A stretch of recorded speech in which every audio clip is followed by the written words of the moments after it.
Pak, mengamati posisi Indonesia ya, atau secara bargaining position nih, posisi tawar Indonesia nih terhadap Amerika Serikat, apalagi jika dikaitkan dengan penerapan tarif ke depannya Ya, ini seperti apa sih, Pak? ya harusnya kita punya posisi tawar yang cukup kuat karena apa? Kan contoh salah satu kan banyak juga produk-produk dari Amerika yang kita memang harus gunakan.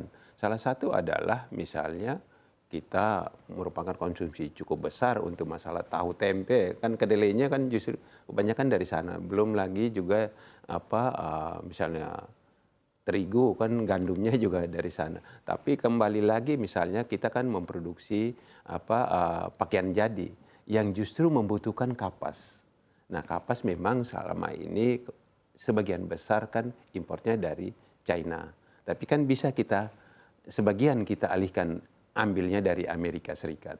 Nah, tapi kapasnya begitu kita ambil dari Amerika Serikat, kita produksi menjadi pakaian jadi, ya tentu Amerika harus kembali membeli produk-produk pakaian jadi tersebut dari Indonesia. Kan udah kapasnya dari mereka, ya tentu harus kembali mereka wajib untuk membeli produk-produk pakaian jadi dari Indonesia. Nah, saya kira itu bagian daripada bargaining position kita. Nah, di Baik. samping itu juga kalau ada hal-hal lainnya misalnya untuk masalah energi kan kita juga bisa dan selama ini mungkin ngambilnya dari Timur Tengah kan ada sebagian bisa diambil dari Amerika Serikat sehingga mempunyai balance itu yang hampir sama. Tentu itu yang diinginkan Presiden Trump kan.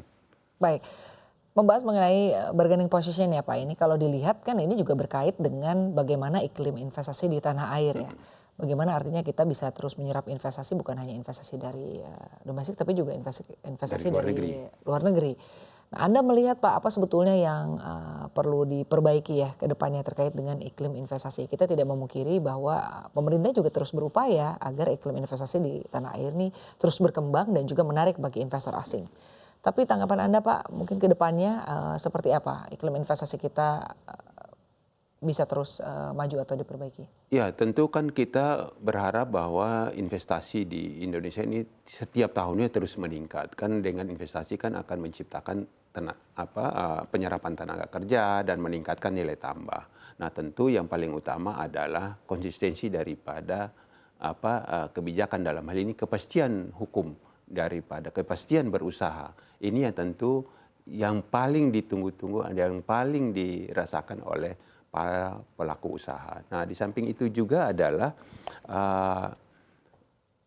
hal-hal yang terkait dengan misalnya bahan baku. Karena apa? Selama ini kalau secara overall itu adalah kan kita dalam bahan baku industri ini hampir 60-70% masih impor. Bahan baku industri. Nah, tentu hal ini yang tentu harus dijaga agar kebutuhan akan bahan baku industri itu betul-betul dipermudah, jangan dipersulit. Dan juga yang paling utama ya, saat ini kan kita sering melihat bahwa gangguan-gangguan keamanan di sekitar pabrik ini yang perlu diperhatikan oleh pemerintah. Dalam hal ini para pengambil kebijakan baik di tingkat pusat maupun di tingkat daerah untuk menjaga keamanan daripada para pelaku usaha dalam hal ini industri yang ada di berbagai tempat. Ini yang tentu kan bagaimanapun kita kan bersaing dengan negara-negara tetangga kita yang secara bersamaan memproduksi atau menghasilkan produk-produk yang sama untuk dijual secara global keluar. Nah, tentu kan dijual keluarnya itu kan harus mempunyai nilai jual yang bisa bersaing sehingga bisa laku di pasar global. Nah, ini yang harus dijaga.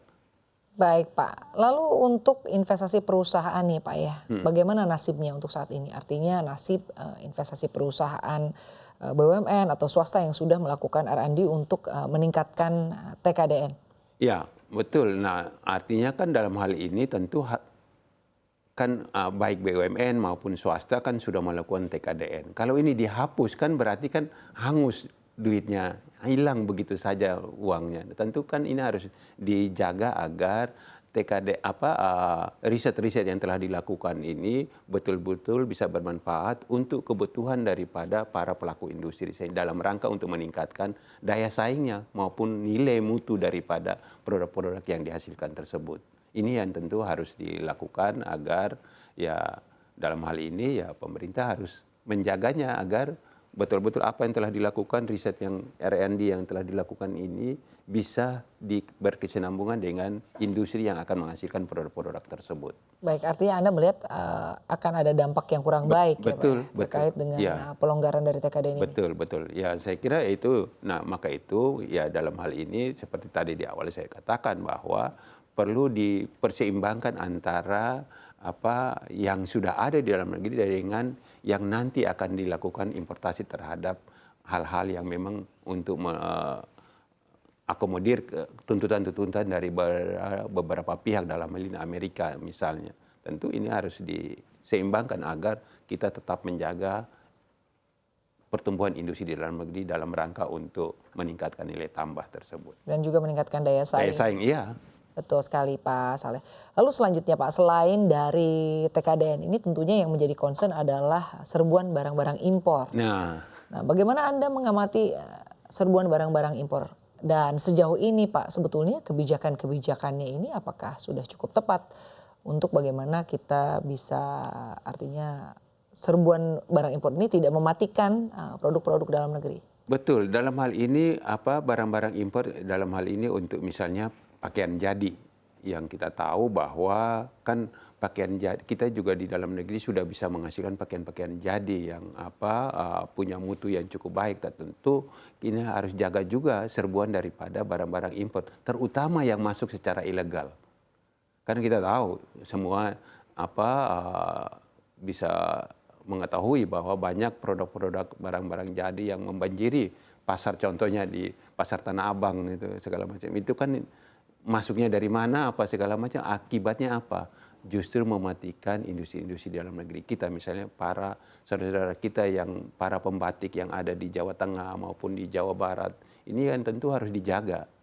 Tanpa kita lindungi, maka dengan sendirinya secara perlahan nanti pasti akan mati suri. Tapi kan kalau kita bicara kebijakan, sebetulnya kebijakannya sudah ada. Sudah ya, ada, bagaimana tapi melindungi pelaksanaan industri di dalam negeri. lapangannya. Nah, pengawasannya seperti apa sih Pak selama ini? Justru itu yang perlu ditingkatkan adalah pengawasan daripada di lapangan agar barang-barang tersebut, terutama yang masuk secara ilegal itu betul-betul diminimalisir.